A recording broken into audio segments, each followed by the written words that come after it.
7h50, l'invité de France Bleu Héros Matin avec nous en studio, Guillaume Roland, c'est Lorraine Acquier, adjointe au maire de Montpellier, chargée de la sécurité. Bonjour Lorraine Acquier. Bonjour. Une semaine après ce qui s'est passé, samedi dernier notamment dans l'Écuisson à Montpellier, acte 8 des Gilets jaunes, acte 9 demain, est-ce que vous avez des craintes particulières ?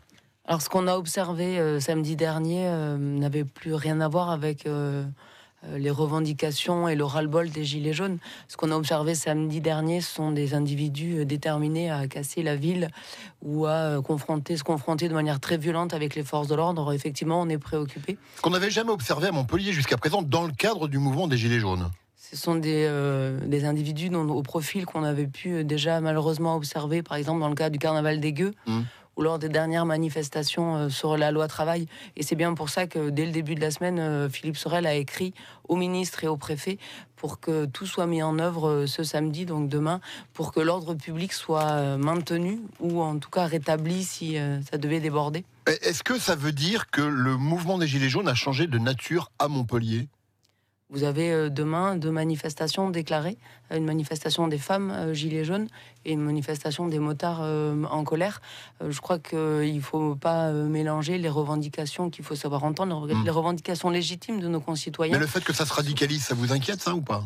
C'est forcément inquiétant parce que les premières victimes de ces radicalisations ou de ces débordements, de ces casses, ce sont nos concitoyens qui habitent et qui vivent en centre-ville et les commerçants qui, depuis plusieurs semaines, ont quelques difficultés à faire tourner leur commerce de manière correcte. On est dans une période de solde, donc c'est extrêmement important que nos concitoyens puissent continuer à vivre le mieux possible et le plus naturellement possible. Justement, quelles dispositions, vous, la mairie de Montpellier, je ne parle pas des moyens qui vont être mis en place par la préfecture et les services de police nationale, mais qu'est-ce que vous, mairie de Montpellier, avez mis en place pour la journée de demain pour éviter de gros incidents ou de grosses dégradations ? Alors nous, les services de la ville sont mobilisés pour justement accompagner. On n'est pas au cœur du maintien de l'ordre, parce que c'est pas notre compétence et notre métier. Ouais. Et donc on est là pour accompagner et faire en sorte que la vie de la cité puisse continuer de manière la plus ordinaire possible. Et donc concrètement, donc par anticipation, notamment on a fait de la prévention, on a retiré de l'espace public tout ce qui pouvait servir de projectiles ou de combustible.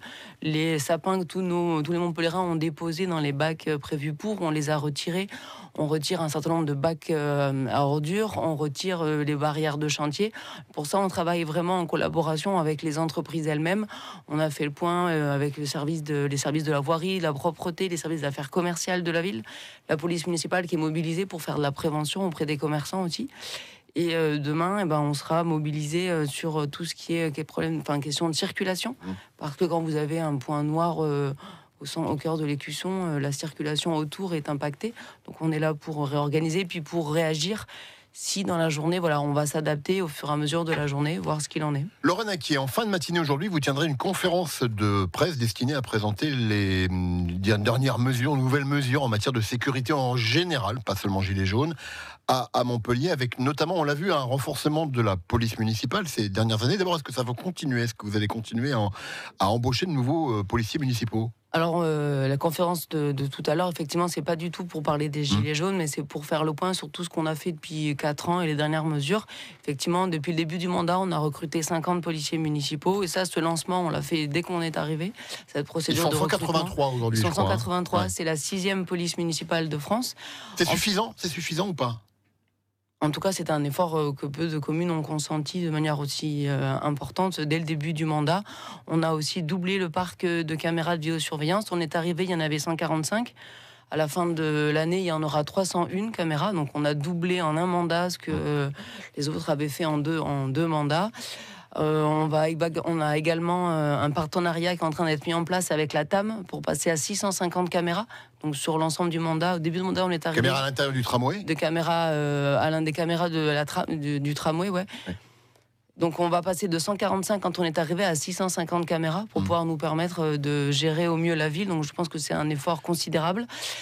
Par ailleurs... Là, il nous reste peu de temps. Je crois parmi les nouveautés aussi, il y a la simplification des procédures de communication entre la police municipale et nationale. Un mot là-dessus. Alors c'est une procédure qui est attendue depuis longtemps par les maires, effectivement. L'idée, c'est de donner plus d'autonomie aux policiers municipaux. un des cœurs de métier de la police municipale, c'est le respect du code de la route.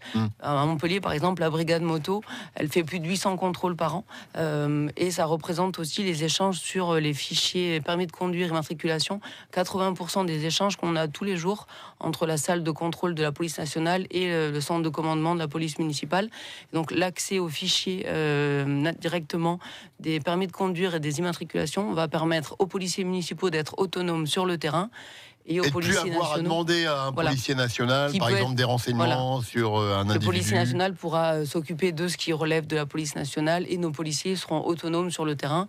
C'est quelque chose que l'on essaye d'améliorer depuis le début du mandat et qu'on va poursuivre jusqu'à la fin. Merci Lorraine Acquier, adjointe au maire à Montpellier, chargée de la sécurité, d'être venue nous parler à la fois des craintes de la mairie légitimes à la veille d'une nouvelle manifestation des Gilets jaunes et puis des innovations en matière de sécurité dans les prochains mois. Merci à vous, bonne journée. Merci, bonne journée. Et sur cette manif de